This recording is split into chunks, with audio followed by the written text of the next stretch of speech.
அனைவருக்கும் வணக்கம். தமிழ் பெயரை வளர்ப்போம், தமிழால் இணைவோம், தமிழர்களுக்காக இணைவோம். இன்று நான் பேச எடுத்துக்கொண்ட தலைப்பு தந்தை. தள்ளாடும் வயதிலும் தடுக்கி விழும் பொழுதிலும் தாங்கி பிடிக்கும் உறவு தந்தை உறவு மட்டுமே. என்னன்னு பார்த்தீங்கன்னா, நம்ம கீழே விழும்போது நம்மளை தாங்கி பிடிக்கக்கூடிய ஒரு சிறந்த உறவு அப்பா உறவு மட்டுமேங்கிறதாங்க உண்மை. அப்பாவுடைய அன்பை மிஞ்சதுக்கு இந்த உலகத்தில் யாருமே இல்லை. நான் படிக்கும் படிப்பையும் பாசாங்கு கோவத்தையும் காட்டும் அன்பு தெய்வமும் அப்பா மட்டுமே. 3 எழுத்தில் கவிதை சொல்ல சொன்னால் நான் முதலில் சொல்வேன் அப்பா. உயிரெழுத்தில் ஆயெடுத்து, மெய்யெழுத்தில் இப்பெடுத்து, உயிர்மை எழுத்தில் பாயெடுத்து, தமிழில் கோர்த்தெடுத்த அழகு முத்துதான் என் அப்பா. ஒரு பெண் குழந்தையை பெற்றெடுத்த அப்பாக்களுக்கு மட்டும்தான் தெரியும் அவள் பெண் குழந்தை அல்ல, தாயின் மறுபிறவி என்று. இப்பெல்லாம் என்ன பார்த்தீங்கன்னா, எல்லா பெண் குழந்தைகளுக்குமே சாதாரணமாகவே அப்பாவை ரொம்பவே பிடிக்கும். ஏன்னா ஒரு ஆண் எப்பயுமே அந்த பெண் குழந்தையை ஏமாற்றவே மாட்டாங்களா. எந்த அந்தானே யோசிக்கிறீங்க, நம்ம தந்தை உறவு மட்டும்தாங்க. எப்பொழுதுமே எவ்வளோ பெரிய சூழ்நிலை வந்தாலும் எந்த சமயத்துலையுமே ஒரு பெண் குழந்தை ஏமாத்தாத ஒரு ஆண் தந்தை மட்டுமேங்கிறத உண்மை. எப்பயுமே ஒரு தந்தை நம்மளை வெளியே போகும்போது அது வேணும் இது வேணும்னு கேட்போம். ஆனாலும் தன் கையில் காசு இருந்துச்சுன்னா எப்படியாவது வாங்கி கொடுத்துருவாரு.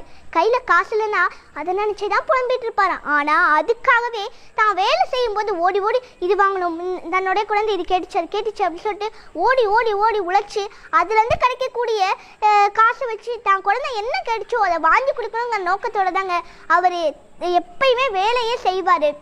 இப்போ என்ன பார்த்தீங்கன்னா, ஒரு தந்தை வேலை செய்யக்கூடிய இடத்துல எத்தனை அவமானங்கள்லாம் சந்திப்பார், எத்தனையோ பேர்லாம் ரொம்ப அசிங்கப்படுத்துவாங்க. ஆனாலும் அப்போ நீங்கள் என்ன ரொம்ப அசிங்கப்படுத்துறீங்கன்னுமே நான்லாம் இந்த இடத்துல வேலை செய்ய மாட்டேன் அப்படின்னு சொல்லிட்டு எந்த ஒரு தந்தையுமே வேலையிலேருந்து வரமாட்டார். ஏன்னா அவருக்கு தான் தெரியும் தான் குழந்தை இதை கேட்கும் அதை கேட்கும், நம்மளால் வாங்கி கொடுக்க முடியாதுன்னு சொல்லக்கூடாதுங்கிறதுக்காக யாதும் அங்கே எவ்வளோ அசிங்கப்பட்டியாலும் வேலை செய்யக்கூடிய ஒரே ஒரு சிறந்த உறவு அப்பா உறவு மட்டும்தாங்க.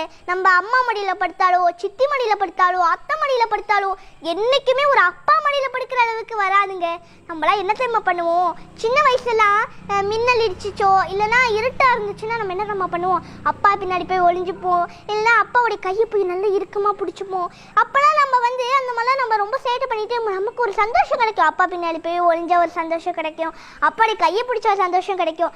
இந்த மாதிரி சந்தோஷம் வேற எங்கே கிடைக்கும்? கண்டிப்பாக கிடைக்கவே கிடைக்காது. அப்படிப்பட்ட ஒரு சிறந்த தந்தை எல்லா பெண் குழந்தைகளுக்குமே எல்லா ஆண் குழந்தைகளுக்குமே கிடைச்சிருக்காங்க. எல்லா பெண் குழந்தைக்குமே தனக்கு கிடைக்காத எல்லாத்தையுமே தான் குழந்தைக்கு கிடைக்கணுங்கிறதுக்காகவே கஷ்டப்படுற ஒரே ஒரு சிறந்த உறவு அப்பா உறவு மட்டும்தாங்க உண்மை. நம்ம கிட்ட இல்லாத எல்லா சிறப்புகளும் தன் குழந்தையிடம் இருக்க வேண்டும் என்று நினைக்கக்கூடிய ஒரே உறவு அப்பா அம்மா உறவு மட்டும்தாங்க. கண்ணில் கோபமும் மனதில் அன்பும் வைக்கக்கூடிய ஒரு சிறந்த உறவும் அப்பா உறவு தான். அப்பாவை பற்றி நம்ம சொல்லிக்கிட்டே போகலாம். நம்மளாம் அப்பா நமக்கு அறிவுரை சொல்லும்போது நமக்குலாம் தப்பாக தான் தெரியும். ஆனால் அந்த அப்பா எதுக்காக அறிவுரை சொல்கிறாரு, அடுத்த வாட்டி நீ அது பண்ணக்கூடாது அப்படிங்கிறத பாசமாக சொல்கிறாருங்க.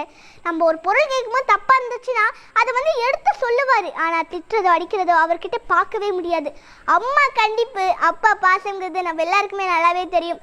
அப்படிப்பட்ட தந்தை கிடைத்த அனைவருக்கும் என்னுடைய அன்பான நன்றிகள். இப்போ இதுக்காக நம்ம வள்ளுவர் திருக்குறள் சொல்லியிருக்காரு. அந்த திருக்குறள் தான் நான் இப்போ சொல்ல போகிறேன்.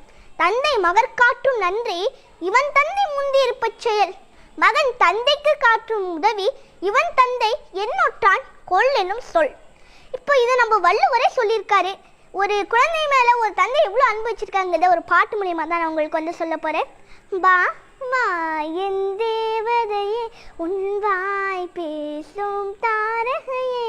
ஒரு குழந்தை எதை பேசினாலும் அதை பார்த்து ரசிப்பார். தன் குழந்தை ஒரு சொல்ல பேசுறது அப்பான்னு கூப்பிட்டா அவருக்கு அதுவே மிகப்பெரிய அதிசயம். நம்மளா சின்ன வயசு விவரம் தெரியாதுல, அப்பெல்லாம் நம்ம அப்பாவுடைய நெஞ்சில் அவர் கொஞ்சம் வரும்போது அவன் நம்ம அப்பாவோட நெஞ்சில் எட்டி உதச்சிக்கிட்டே இருப்போம். ஆனாலும் அதை தாங்கிக்கிட்டு ஊர் முழுக்க பெருமையாக சொல்லுவாருங்க. கடைசியாக நான் முடிக்க போகிறேன், அதனால் ஒரு சின்ன பாட்டோட தான் நான் முடிக்க போகிறேன்.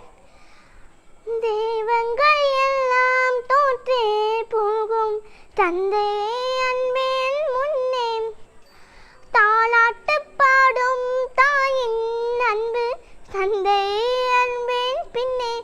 நம்ம தாய் என்னதான் தாலாட்டு பாடி தூங்க வச்சாலும் நம்ம தந்தையோட அன்பளவுக்கு என்னைக்குமே வராதுங்க. அனைவருக்கும் நன்றி. தந்தையுடைய சிறப்பு பற்றி சொல்ல வாய்ப்பளித்த என் தமிழ் பயிர் வளர்ப்போம்க்கு என்னுடைய அன்பான நன்றிகள். வாழ்க வளமுடன்.